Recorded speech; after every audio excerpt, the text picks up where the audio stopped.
eccentric landlord like Mrs. Jane had never been encountered by Abel before. Madame Jane intends to rent out her spacious 100 square meter house for free, but the conditions have never been harsher. 1. The age is within 30 years. 2. The tenant must be female and disabled. 3.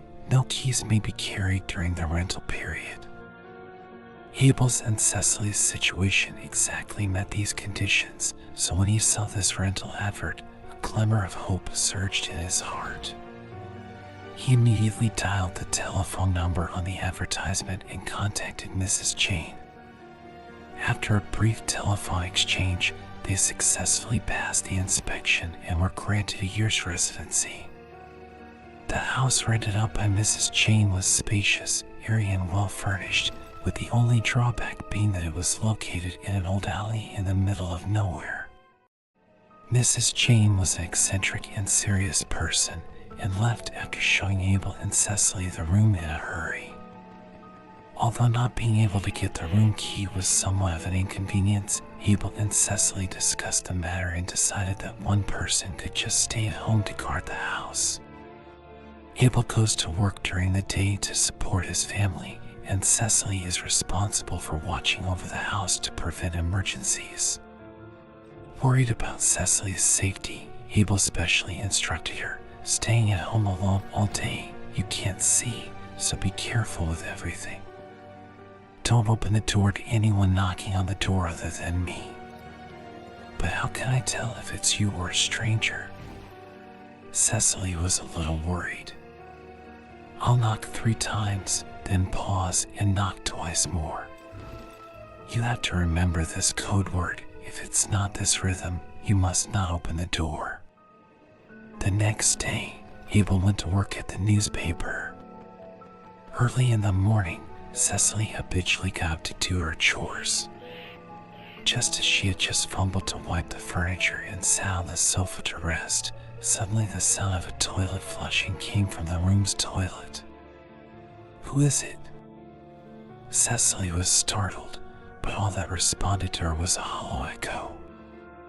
She consoled herself with the thought that there might have been a glitch in the toilet and switched on her tape recorder to listen to music in an attempt to calm down. In this way, life went on for several days. One night, when Abel came home, Cecily told him about the strange things that had happened in the past few days. Abel proposed, "Either I don't go to work tomorrow, accompany you to look at home, and quietly find the cause together. If the situation is really as you say, then we will move." The next day, Abel to accompany Cecily at home for a day. However, everything was normal throughout the day, with no abnormalities. Thinking that perhaps the long period of time alone had caused Cecily to have delusions, he decided to take her out to reduce her stress. The two went to a crowded square to get some fresh air and relax.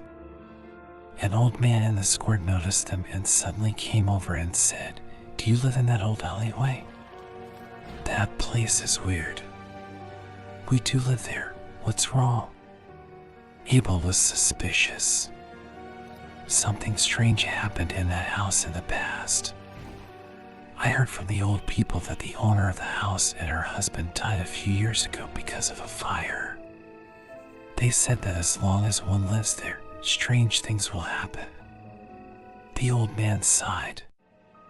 Abel dismissed all of this as possibly superstitious claims of the old man and did not want to think much about it.